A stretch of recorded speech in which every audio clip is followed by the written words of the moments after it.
Hey guys, as you all know, the holiday season is coming upon us, and because of that, pickleball companies have been pushing out a lot of new products. Now, unfortunately, I'm not going to have the time to really dedicate hours of gameplay for every single one of these paddles, so for the time being, I'm going to be switching over to doing some shorter content for most of these paddles. I'll do some more first look, first impression style videos where I've hit the paddle for max 1 hour or just a few games.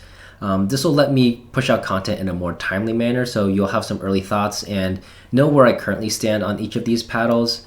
I'm just going to be doing this for at least this busy holiday season, and eventually, when things start to slow down again, I will come back to these paddles and give some updated thoughts and do a full length review for some of them at least. But let me know down in the comments below what you think about this format and how it works out. Alright, so the first paddle we're going to be taking a look at is the Pulse series from Pickleball Apes.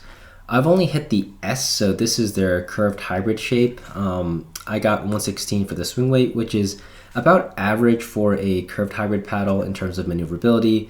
As for the twist weight, we got 6.75, so the stability is slightly above average.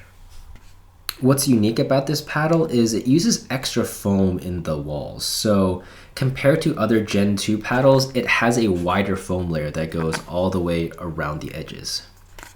Now I know a lot of people have talked about this paddle having a break-in period, but again, this is just a first look, so I've only hit this paddle for about a few games, and so far I don't think that extra foam is giving you any extra power.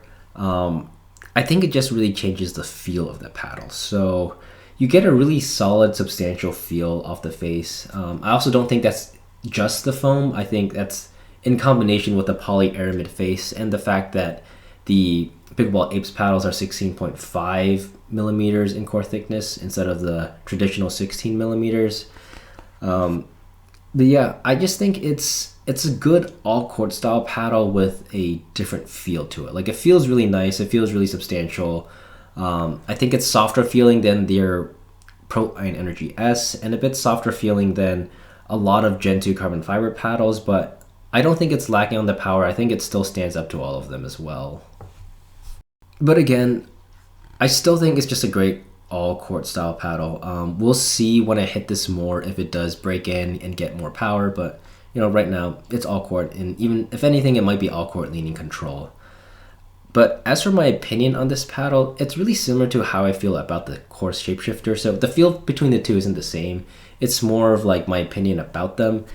They're paddles that don't bring anything new to the table really in terms of gameplay. They're nothing revolutionary, but what they do with their tech is that they change the feel. So if you like the feel of the Shapeshifter, or if you like the feel of the Pulse series, then I would go for them, but don't expect them to drastically change how you play. They're just going to change how the paddle feels. Anyways, I'm looking forward to hitting this more. I'm going to see if there is a break-in period, but this is a paddle series where I will have a full-length review in the future.